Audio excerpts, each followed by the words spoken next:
Ladies and gentlemen, my name is Isaac Christopher Lubogo. Welcome to Sui Generis, where we try to demystify the law. I'm going to take you through a wonderful journey today. And listen, let's brace ourselves for some interesting discussions. And even as we begin to focus today, I'm going to talk to you about some interesting things that the Lord God has enabled us to do here at suigenerislawup.com and at lubogo.org. And the things that I'm going to talk about today are going to be very interesting things in a sense that they will give you some understanding of what we do here and how far the Lord has brought us. And the things that the Lord God has been gracious to enable us to do have taken us through trends, and we have actually burnt the midnight oil, like they say. It's not been easy in terms of what we've been doing, but the Lord again has been gracious and kind and merciful. And even as I begin to discuss for you some of the things, I'll understand that it's not easy. But listen, the alchemy of enlightenment, in terms of forging a path where knowledge thrives against the midst of realities in terms of existence. Ladies and gentlemen, and esteemed colleagues, and distinguished wonderful friends of mine, in the tapestry of human progress, let us thread the needle of enlightenment through the fabric of transformation. And as we advocate for systematic change, let the loom of academia wave a narrative where in the pursuit of knowledge and in the essence of survival intertwine, creating what they call a symphony where the scholarly excellency and the art of living need not exist as estranged echoes, but harmonious melodies resonating through the corridors of enlightenment. So today I will try and compel you by shedding light on a matter that strikes at the very core of our academic community. Sometimes they are argumentatively in the plight of a dedicated discourse in terms of some of us who do the academia in universities. In the pursuit of knowledge, we find ourselves ensnared in the dire situation where sometimes the pursuit of scholarly excellency in terms of excellence collides with the harsh realities of survival. So the question here before you and I is that in the hallowed halls of academia, the cranial call, or in terms of publishing, be cited or perish, echoes relentlessly. Yet we cannot ignore the somber truth that in the midst of this scholarly fervor, our esteemed educators in most cases are grappling with the harshness of meager wages that scarcely afford them a dignified existence. This dissonance between the academia in terms of ideal and reality, in terms of our daily struggles for our lecturers, or call them tutors or whatever, are stuck in a picture, in a system that need a profound reform, in my opinion. So it's an injustice in the sense that those who mold the minds of the next generation, or who guide our intellectual evolution, are themselves confronted with a cruel specter of financial precarity. And to lift our universities, in most cases, or our teaching institutions, we must first uplift those who form their backbone in terms of the lecturers or tutorial assistants or professors in that category. So let us embark on a journey in terms of collective responsibility, recognizing that the strength of our academic institution lies not only in research publications, but in the nurturance of the brilliant minds that cultivate them.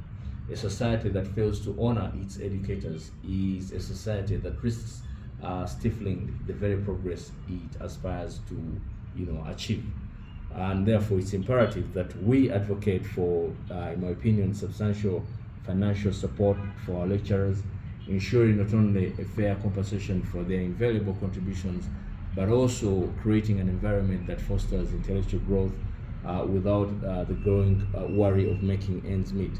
So by investing in well-being of our educators, we must, in my opinion, invest in the very foundation of a vibrant, flourishing academic community, and so that we can be able to do justice even as we begin to help educate our nation. So let us cast aside the shadows of indifference and even champion a cause that resonates with the fundamental principles of justice and enlightenment. Together we will, be able to usher in an era where passion of knowledge is met with an equitable livelihood for those who impart it. In terms of supporting our lecturers, in terms of paving a way for a brighter future, where the pursuit of scholarly excellence harmoniously coexists with the dignity and the prosperity of those who dedicate their lives to it.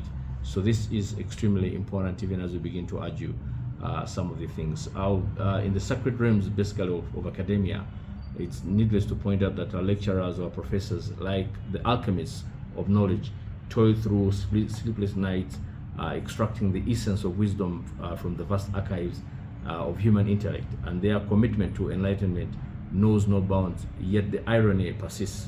So as they illuminate the minds, the shadows of financial distress loom over their own households. And I'm making a drum major in terms of trying to see how we can be able to help them make ends meet. And that's the argument I'm trying to say. So the conundrum of our erudite educators is akin to navigating an intricate labyrinth, hindered by the weight of financial constraints. Sometimes they find themselves at the crossroads of passion and practicality. In terms of while understanding that the academic ethos resonates with the symphony of publish or be cited or perish, the harsh realities again of their existence is often an eclipse in terms of this noble pursuit. So consider, for example, the philosophers in terms of lecturing, laboring in terms of distilling profound insights that echo through the corridors of time. Their scholarly endeavors, as I said, becomes a question of importance. However, they are sometimes stymied by the relentless demands of daily survival. How can one delve into the depth of academic discourse when the specter of financial instability casts a perpetual shadow over one's aspirations? I'm speaking this not as a person who is ignorant of what is happening, but as a person who has been part of this system and knows exactly how the question of survival becomes a question of importance for them. So survival in the intellectual crucible, the argument is our lecturers must not only be scholars but also resilient alchemists of their own fate. So the parchment of survival is woven with the threads of resourcefulness and adaptability, embracing what they call interdisciplinary collaboration and also seeking external funding can actually be their exeter that actually sustain their scholarly pursuit while alleviating the burdens of financial scarcity. Moreover, universities must actually reevaluate their structures in terms of acknowledging that the ethos in terms of publishing, be cited or perish, is only tenable when supported by an ecosystem that fosters well-being. And perhaps it's time to usher in a philosophical shift in terms of an evaluation where the pursuit of knowledge is not just a solitary endeavor, but a collective and supportive journey. And that is something that is extremely important for us to understand and comprehend.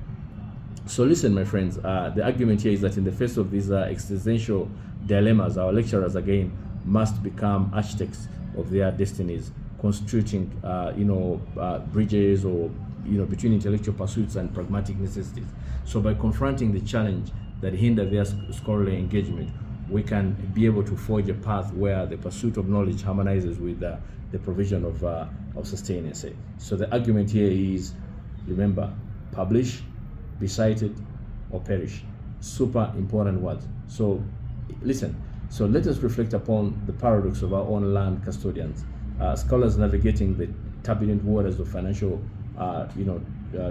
tribulations. So as we advocate for a systematic change, let us infuse our academic discourse with the philosophy that survival and scholarly excellence need not to be mutually exclusive.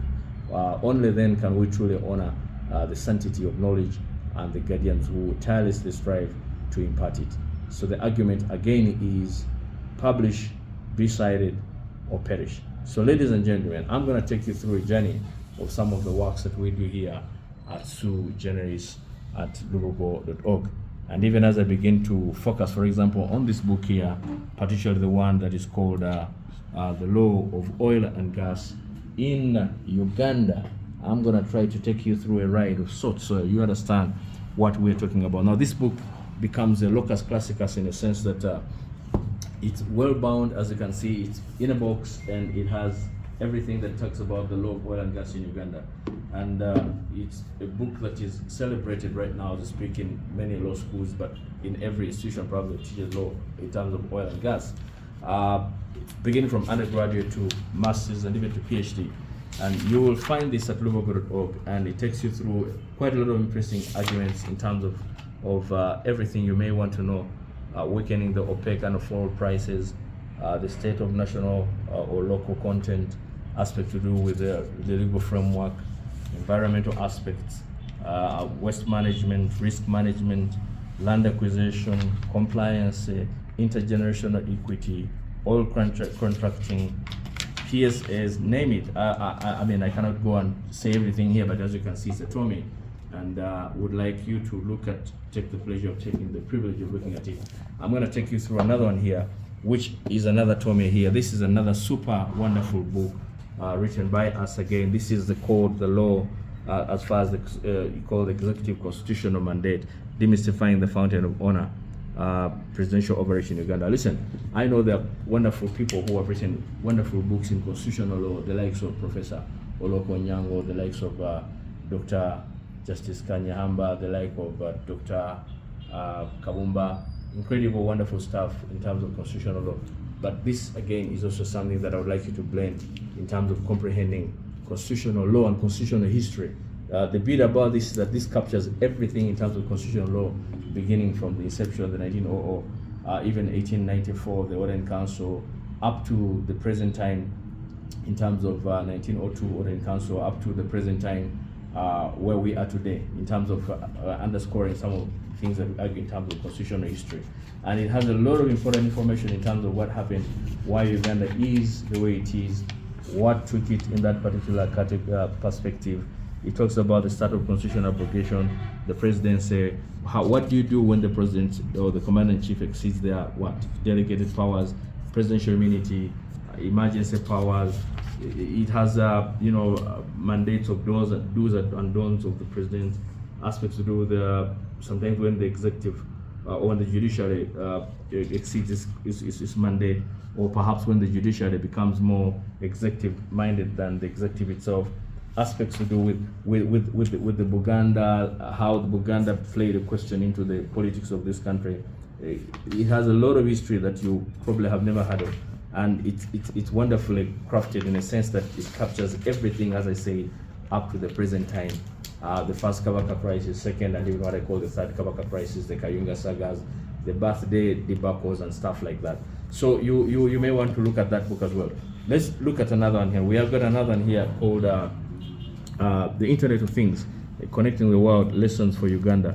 And this basically will take you through a ride of, in terms of the Internet of Things, what we comprehend, what we understand by the Internet of Things, introduction to the Internet of Things, what is the Internet of Things, why is it important, understanding the concept in terms of interconnection of devices and their impact on our daily lives. And it's a beautiful, wonderful captured book, and it's a future, because who doesn't want to know about what's happening in terms of the governance of Internet of Things tomorrow? So this is another book that you may want to find. We've got another interesting one here with a beautiful title called Exhausting the Inexhaustible Buganda Ghost. Hoodwinked, dumped, used, and redumped. A quest for Buganda's cause for Buganda's independence. Those of you who have your history on your fingertips, you may have some, inference of what Buganda is and how much Buganda has actually played as an institution or as an entity in terms of governance of this country as we are today.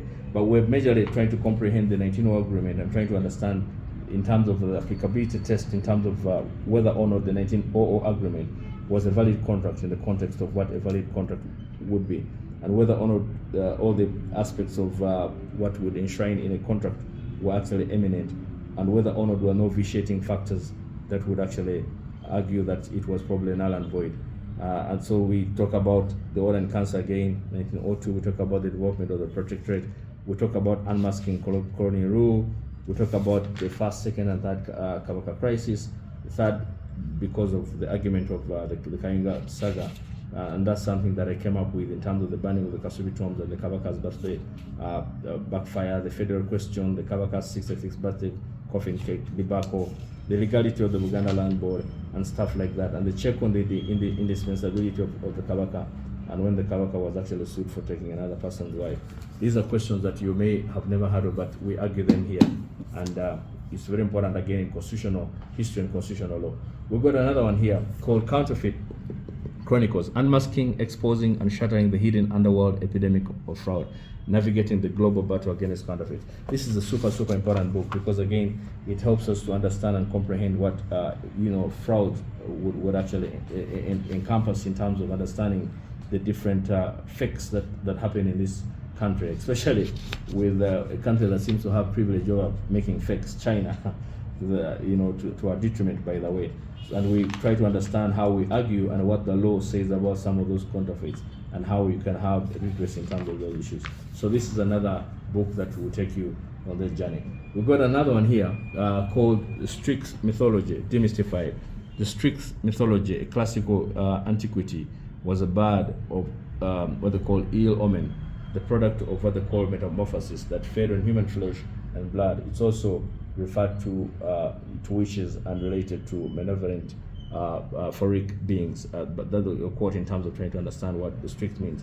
I related this to the argument of sodomy in the question of homosexuality in terms of the African perspective. But I also argue it not only in terms of the African perspective, but in terms of the mythology itself, the origins of homosexuality, for example, the pattern, order, and intelligence arguments towards homosexuality, nature versus nurture, genetics and homosexuality, natural and inherent, the surfacing of a natural inclination, the natural law theory on homosexuality, the homosexuality debate in terms of moral abhorrency, the aspects in terms of love between adult men, and then the different semblances of pedestry, for example, love between adult men, Archius and Polar Cross. I'll give examples of different people who argued and even African contextualization of homosexuality in terms of Queen Nziga, for example, in terms of how it was happening and how it was related to Africa or Uganda particularly as well. And so we have lots of discussion in terms of the international perspective of homosexuality today. So this is a must read for those of you who want to understand and comprehend homosexuality, and even the scientific interpretation in terms of what science says as far as homosexuality, in terms of the interpretation, the genetic interpretation of it, whether there is a genealogical aspect that has, then in terms of the different genders, in terms of sexual orientation, identity development. So it's quite exhaustive in the sense that it's important for you to have this book again, because it gives you everything you may need to know about the argument and even the debate, heavily dependent on by Parliament in terms of passing the bill in terms of homosexuality or anti-homosexuality for that purpose. We've got another one here that is extremely important. It talks about demystifying the order from above. Uganda versus the Attorney General when the forces exceed their constitutional mandate. And this is a question that we begs to be answered. Left, right, and center, we have so many people who ask ourselves, listen, this is an order from above. What do we mean by an order from above?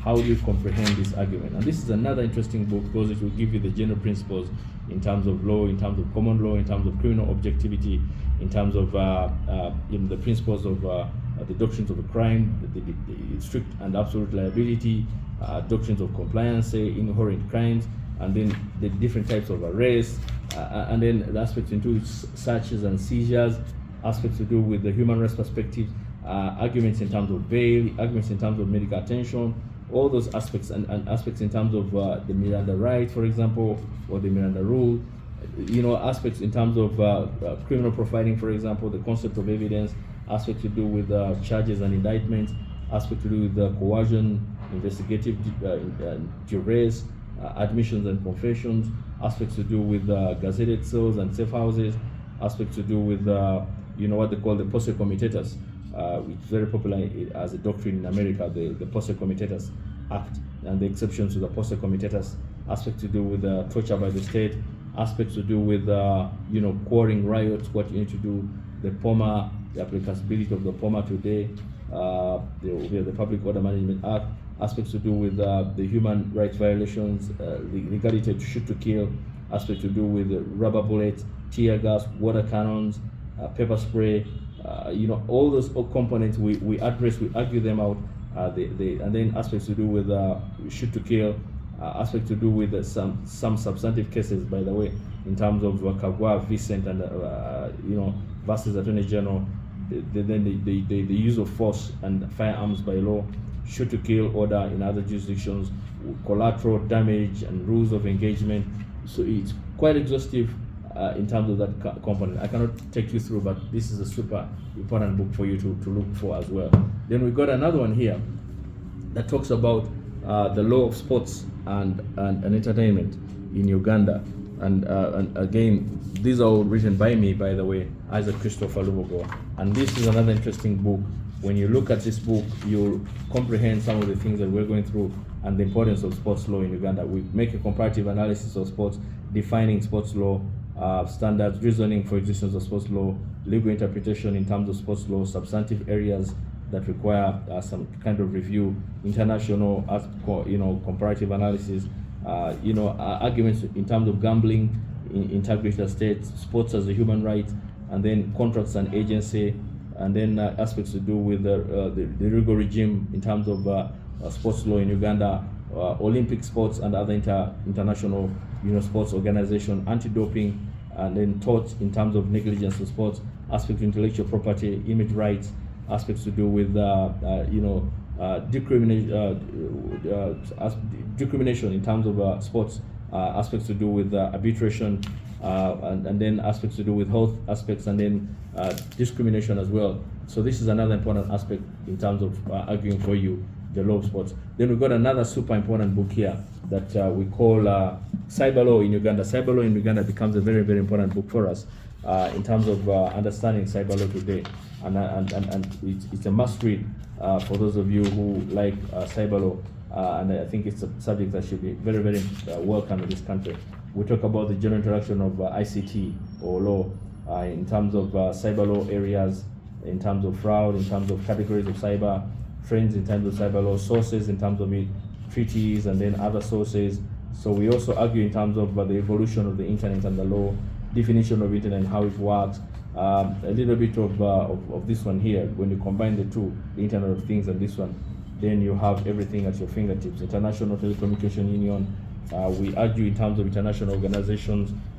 We argue in terms of Institute for Electrical and Electronics Engineering, report advertisement, the Computer Society, meetings of AI, important aspects, the domain name, ECAN domain name, and then functions of IAB, the purpose of domain names, how DNS works, all those as Internet Corporation for assigned names, and then Internet assigned number authorities in terms of policy making of what they call the DSN root zone, protocol parameters. I cannot go through because of time, but this is another super important book for you in terms of understanding cyber law. Then we got this one here that is extremely important.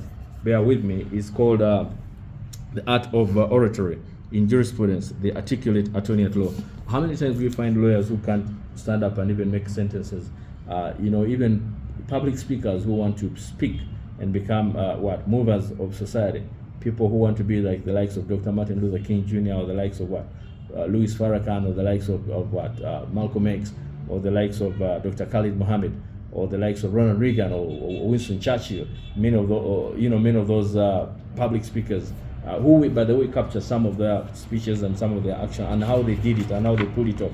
So the art of oratory in jurisprudence is so important, even for people who, in terms of the art, the closing arguments, trial advocacy, for example, the art of persuasion, logic and emotion, the art of examination in chief, trial objections, aspects to do with the content and structure of submissions, linguistics, confidence, gesture communication, nervous energy and dynamic energy, the art of remembering everything, destructive mannerism, the body, the brain, and the voice, and then the aspect of elocution, quotes from lawyers, as I said, like people like Ralph Waldo Emerson, Malcolm X, as I said, Dr. King, as I said, Mahatma Gandhi, and many of these are here, and we have all these wonderful quotes here by all these different people.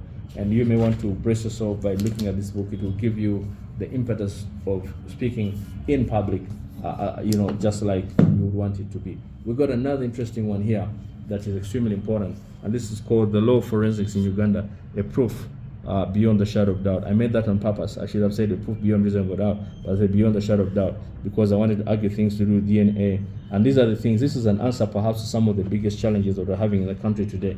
How do you demystify some of these constant killings on the streets by motorcycle people who drive in and shoot and run away, and without having redress? How many times we have people, the likes of the likes of the Honorable Abiliga, the likes of Mayombo, the likes of General Mayombo, of course, the likes of Aronda, the likes of what Chigundu, the likes of Kawesi, the likes of the likes of General Katumba, even the likes of the recent one by the pastor Vijingo.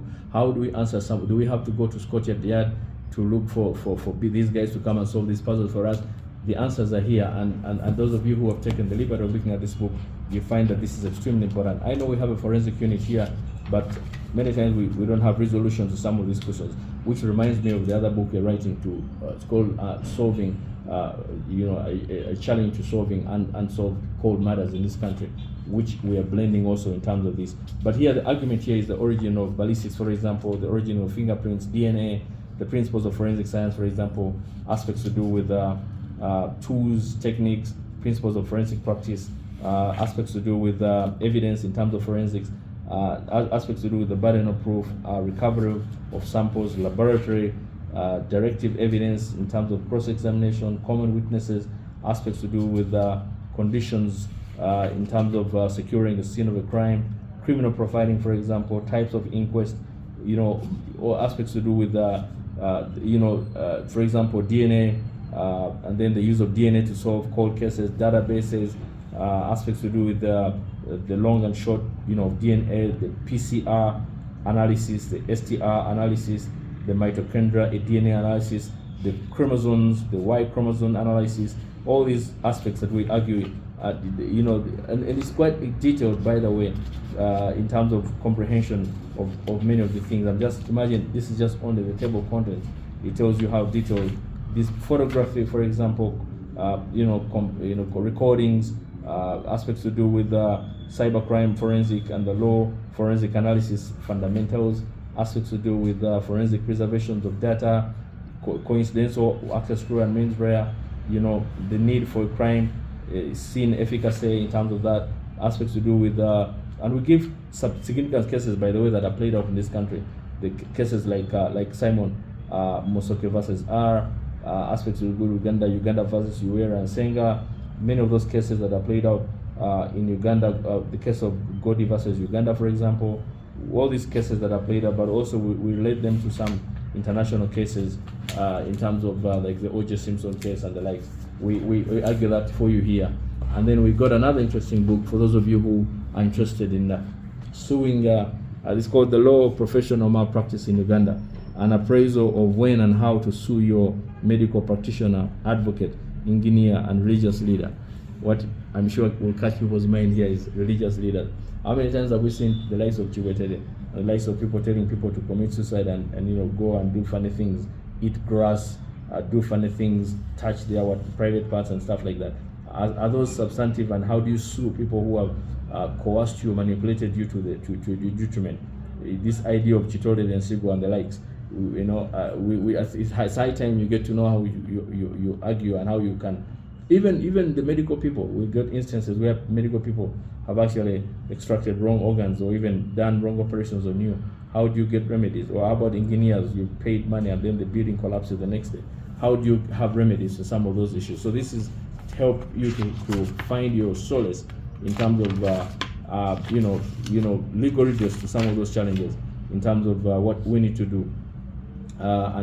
So it argues that the argument for you. It creates a lot of impetus for you in medical arguments in terms of how to argue in terms of treatment of children or adolescents or patients, or treatment in terms of incompetent children, medical treatment to adults, competent adults, incapacitated adults, for example, human rights in terms of that, the special interest in terms of medical sector, aspects to do with abortion, the types of abortions, effects of abortion, consequences of abortion, aspects to do with comparison with other countries, and then analysis with other jurisdictions, liability of medical practitioners, even as a standard of duty, by the way, talk about the hypothetical oath that the doctors do. Aspects to do with overview in terms of the Hippocratic oath, as I told you, traditional medicine, also ethics among traditional healers. By the way, we also argue them in terms of the likes of Mama Finas and the like. So these are another aspect that you may want to look at in terms of comprehending what we need to do. Then we got another one here that's super important. It's called the current and emerging land laws, urban smart cities and eco-friendly renewable energies, a case for Uganda. Listen, many of you have probably had quite a lot of important information from interesting books like the one on Mugamba, Principles of Land Law. But I mean, that's quite an old book, but we have the latest here in terms of land law for us here to comprehend. And here we argue in terms of things that are new, in terms of, for example, the definition and the meaning of land as we understand it today, things to do with land co-ownership, tenure systems, land administration, dispute management, land tenure doctrines, aspects to do with registration of titles, servitudes, aspects to do with mortgages, co-ownership, condominium, by the way, important aspect here in terms of that, and then challenges in terms of land and its usage. We argue also in terms of emerging areas of land law in Uganda, urban development, carbon sequestration, for example, sustainable land, management, global concerns for sustainability, sustainable agriculture, for example. Many of the things that we need to comprehend as a country. The future of land law in Uganda, for example, the arguments in terms of modern land registration in the world today, rather than using the so-called Australian system, things that have been overtaken by events that are nugatory today. How about if we talk about making better the touring system? How about best land practices in terms of land transactions in the world today? So this is a more recent book, Smart Land Transactions and Technologies, aspects to do with the property listing, and in terms of websites, for example, aspects to do with the future of eco-friendly land transactions, physical planning, in terms of that, and aspects to do with smart cities, very, very important, the concept of renewable energy, another aspect that is important. So this book captures all those in terms of the best book perhaps today as we speak in terms of land transactions in Uganda today. Then we got this one here, which is a 100-year-old book. Those of you who may know have heard about it, The History of Busa by Y.K. Lubogo. Y.K. Lubogo was my grandfather, the first black mayor of Jinja, but also the first mayor in Uganda. And he talks about wonderful people, Busoga, fine pencils in God's hands. And in here he makes a dispensation of what the history of Busoga was like in terms of what Busoga is and how Busoga came to be, and the many, many things that the wonderful people of Busoga do or did, and the different clans, obviously, the different tribes, the different, the dancings, the foods and stuff like that. It's a must-read book. It was listed as an endangered book until we brought it back in prisoners, and there were only very few copies, about 2 copies only in Makerere University Library. But now we're glad that it's around the world now. It had been listed as an endangered book, but now, thank God, it's back in prisoners. Then we got another one here that talks about the law of Penology and Criminology. Why we call it I Can't Breathe. Some of you remember that statement. This argument is in terms of a legal philosophical appraisal of the need to harmonize the law. And the interesting arguments here in terms of the law of criminal and penology. And when you look at it, you will understand that we go a little bit more than the obvious things that we teach in criminology and penology. For example, we talk about aspects to do with here the principle of legality, what they call the Nullium Crimen Nell'imponent Sine Liga. And then we also talk about aspects to do with the types of crimes, and then the measurement of crime, the theories of crime causation, aspects to do with gender justice, aspect to do with the form on rape, for example, the argument of differential, power differential equals coercion. That's something I blended in terms of understanding or comprehending that. And then the need to reform on marital rape, for example, a need to reform on employment labor laws, for example, and then aspects to do with the Hippocratic oath again. I make that argument here in terms of then prenuptial agreements also, death penalty aspects. So we blended in this so that even surrogacy, for example, prostitution as a test of conscience, condoms, for example, as a human right, aspects to do with HIV and the law, critical appraisal, and then aspects with organ donation, what a case for transplants, genetically modified organs as well, the legality in terms of objectophilia, the rights to LGBT, and then prenuptial agreement. So important aspects here that you may want to comprehend. This is a standard book in the very sense of the word standard, because it goes beyond just the nitty-gritties. Then we have got another interesting one here that the Lord God has also helped us. This is called digital money. It's called the Law of Cryptocurrency and Cryptography in Uganda. And those of you who like money, who love money, don't forget that the love of money is the source of value of money. One of the two, but I think it's the love of money, not so. So an argument in terms of cryptocurrency, what the historical background of cryptocurrency, the terms used, how the mining bitcoins, things to do with Gcash, stolen money, and the app, and then the different types of cryptocurrencies, obviously, and how they operate. In Bitcoin, for example, Litecoin, for example, Stellar, Cardano, all those aspects in terms of the importance of cryptocurrency in Uganda, how it should work, why isn't it working, what is the legal framework for it, international practice in terms of cryptocurrencies, countries that are practicing here, for example, Botswana, Ghana, Kenya, Namibia, Nigeria, Tanzania, many others, and then China, obviously. And then we also talk about taxation of the digital economy in terms of evaluation of digital economy vis-a-vis taxation. And then we also talk about the legal regime governing taxation of cryptocurrencies, and we make a commentary in terms of the legal, ethical, and taxational policy as far as it's concerned. And we also have declarations of the fundamentals, principles, and regulation of cryptocurrency that was actually, agreed on as far as Uganda is concerned. So it's important aspect because to give you insights in terms of digital money which is the future, by the way. We cannot run away from this. Then we have another one here that is extremely important. Bear with me as I try to pick this one that fell down here. Important books here for us to comprehend. Let's look at this one here. We got this one here. This one is another interesting one called Protecting Indigenous Languages, a Threat Against Extinction. And this is another wonderful book. It was the idea came to me when I was in Germany with a wonderful professor of linguistics who we argued and came up with this concept. But we make a case for a right to protect indigenous languages against extinctions in terms of the right to protect certain languages, because it's important to know that some of the languages today are actually becoming extinct. So it's important to protect them as a right in terms of against perils, against challenges, the right to linguistic survival, for example, as a human right imperative, and then aspects of amplifying indigenous languages in education, for example, building alliances, for example, in terms of collaborating partnership with the protection of languages. So we have all these arguments ensuring continuity and sustainability of certain languages that are becoming extinct. So this is another important aspect in terms of protecting indigenous languages. Talk about me who comes from Buyu, Gadumire, why it's important for us to protect the Rulamoji. And then we have got another interesting book here. Talk about people, Uganda launching a satellite, right? Sending it up there. It's called Beyond Borders, Exploring the Legal Frontiers of Space. How about if we begin comprehending space law?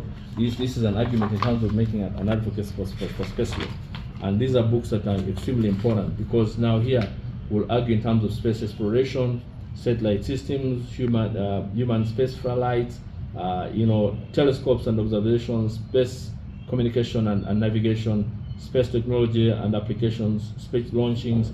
We talk about different things here, space exploration in terms of planetary protection, and many aspects in terms of lunar explorations, in terms of satellite communication and broadcasting. How about utilizing some of this technology to find these people who keep shooting people left, right, and center using such kind of gadgets? If we have that access of having a satellite, it can be able to tell us and nick down and be able to be a big brother of sorts. Remote sensing and Earth observation, important aspect, climate, observation in terms of traffic management, for example, orbital debris, for example, space flights and astronaut rights as well, aspect to do with future direction and challenges in space law, aspect to do with the themes in terms of reflection of evolving nature in terms of the space law in Uganda, advantages that has in Uganda. So this is another one that is a locus classicus as a groundbreaking book in Uganda as we speak today. I'll try and run here and find you another one here so that you comprehend with me. Let me lift this so that we can go through these as well, one by one for you. Let's begin with this guy here. This one here is called How to Get Away with Murder. Bethel and Stuart Mill's Utilitarian Jurisprudence. It's the philosophical exploration of conventional moral, discourse lessons from the so-called Mignonet case. And it's a wonderful book for those of you who are doing jurisprudence. I call it How to Get Away with Murder. Not that I'm advocating for murder, but it's an argument in terms of what these guys were propounding in terms of comprehending how to get away with murder in terms of the different, and I create stories, what some of you know what they call the trolley problems, and how they are resolved using different kind of discussion in terms of consequential moral reasoning, in terms of principles, what are their strengths, in terms of moral reasoning, in terms of the application of jurisprudence, in terms of deontological ethics, for example. And then I argue for you the Regina versus Diddley and Stevens, the so-called Mignonet case, in terms of comprehending where we argue that the principle of the greatest good for the greatest number, and that's the argument that we're propounding here in terms of the moral justification, in terms of consequentialism, in terms of consequential perspective, and then the argument of lack of what? Lack of skill, in terms of that. And then so you may want to comprehend the history in terms of that comprehension of that case that was a locus classicus, even up to today, by the way. And then we could also look at this one here, an interesting book here. This is another interesting one called The Law of Witchcraft, Sorcery and Illuminati in Uganda, Philosophical Discourse. When people see this, they say, wait a minute, are you encouraging us to do witchcraft? No.